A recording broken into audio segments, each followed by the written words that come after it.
Be sure to read and follow the safety guidelines to protect your computer from potential damage and ensure your personal safety. For more information about safety guidelines, see the owner's manual at dell.com/support. Before you begin, turn off the computer and disconnect all the attached peripherals. To remove the heatsink and fan, unlatch the side cover and slide it off the system.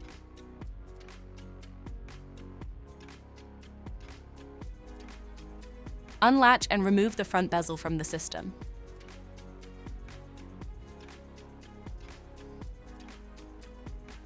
Find the hard drive assembly and disconnect the cables. Lift the assembly out of the system. Identify the HDD and optical drive bracket. Disconnect the cable and unlatch it to remove the bracket from the system.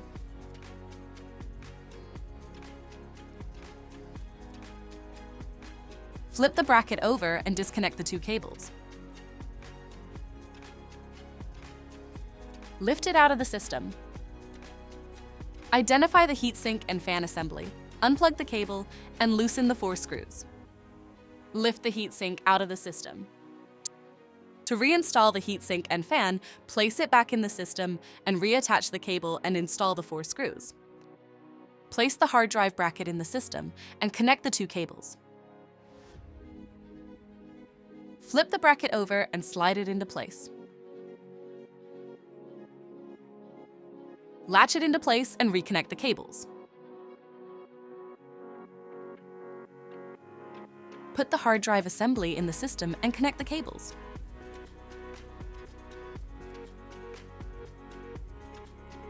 Reattach the front bezel and the side cover.